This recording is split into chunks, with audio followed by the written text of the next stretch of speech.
But what's interesting is 80% of the cases he deals with in that movie are people who have insurance, not people who don't have it, but people who have it and getting screwed over. And like one woman, the insurance company decided they wouldn't pay for her cancer operation. She had uterine cancer, and all cost like, you know, $40,000, $50,000 and such, because of a previous condition. See, if you withhold information about a previous health condition, then that means, you know, you might be sick and all that, then you're forfeiting your insurance. Your insurance is legitimate. And the previous condition was a yeast infection.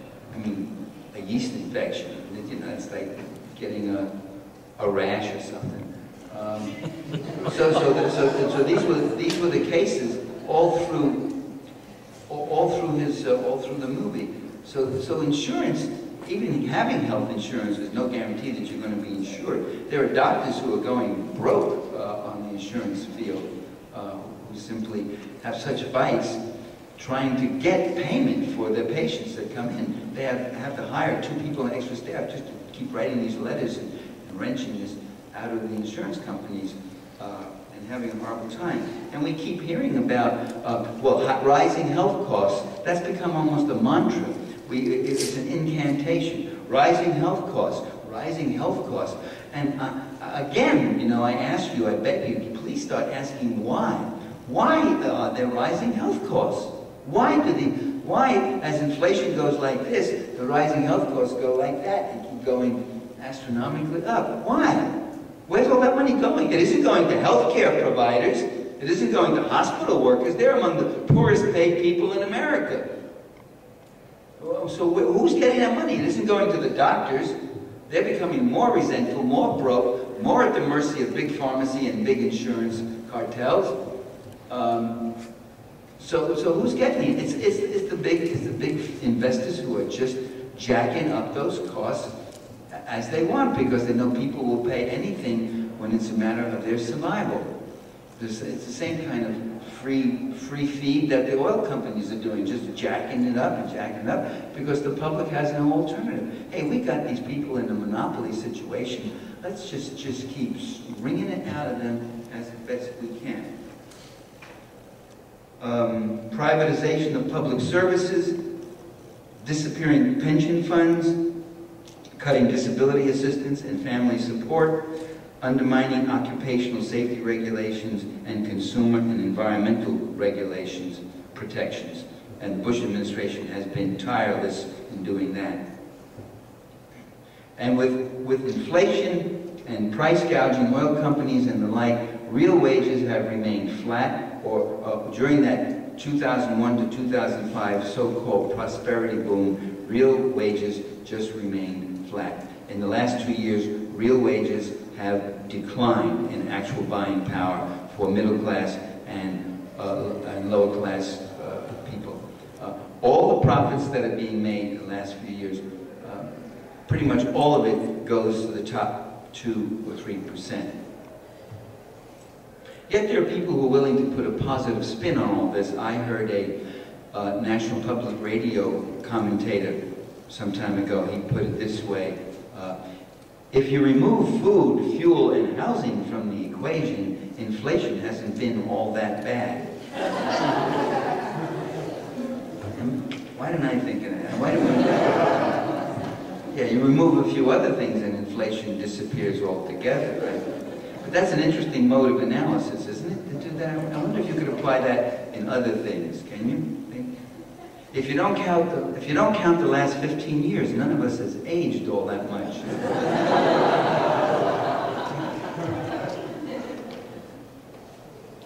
There's no recognition in this country of how rich the rich really are.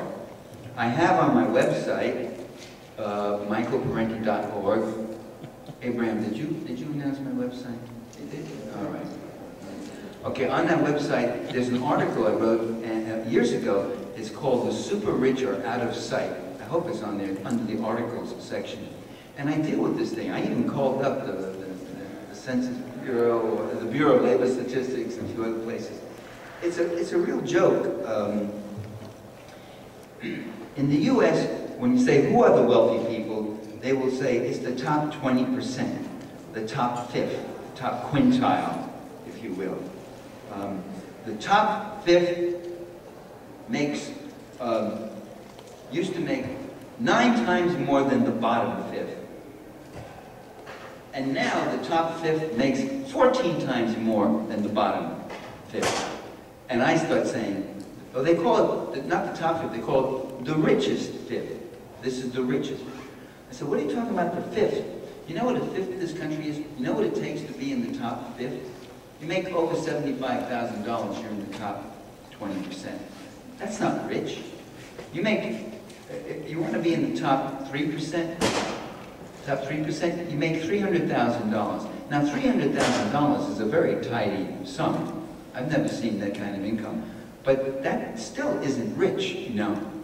The richest people in America are not in the top 1%. They're in a sort of less than 1/4 of 1%. About 145,000 individuals make the most money. They own the lion's share of the wealth. So if you were to see a graph, it wouldn't look like this, like here's the top fifth, and here's, you know, it wouldn't go like that to there. It would go up to there, and then at the very edge of that, it would go through this ceiling and about 3 times the height of the Eiffel Tower. And that's the earnings of that top fraction, that one sliver. There was, I think it was, oh, I forget who, Heilbronner maybe, who said, let's say you take children's play blocks, and every block is $1,000. Well, most of us, our wealth, and if you go wealth, it's even more. That's just income, but wealth is something else.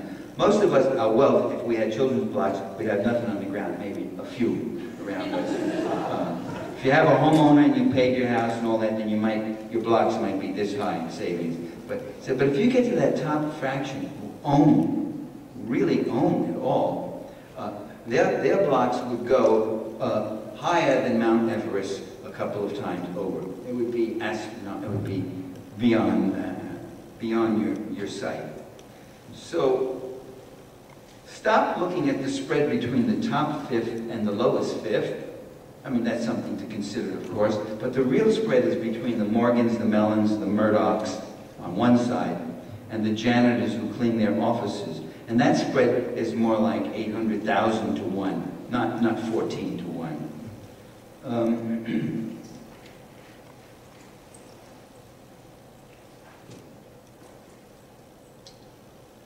So the economy in the last 7 years, the economy is still growing, but the gains are not being distributed. They're going exclusively, as I say, to that top 1 or 2%. Not just the super rich, but probably some of the others, you know, the high-paid lackeys who take the second tier up on that social pyramid. The gap between the super rich and the rest of us continues to grow.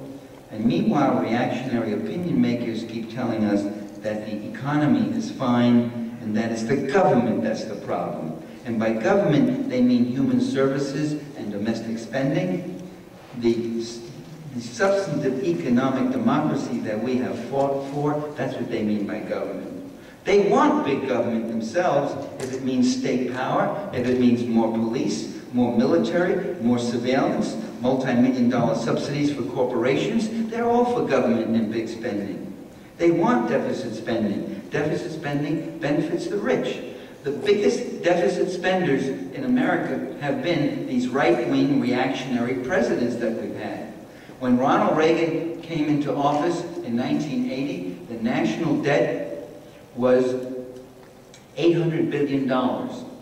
By the time he left office 8 years later, it was $2.5 trillion. Now, what is the national debt?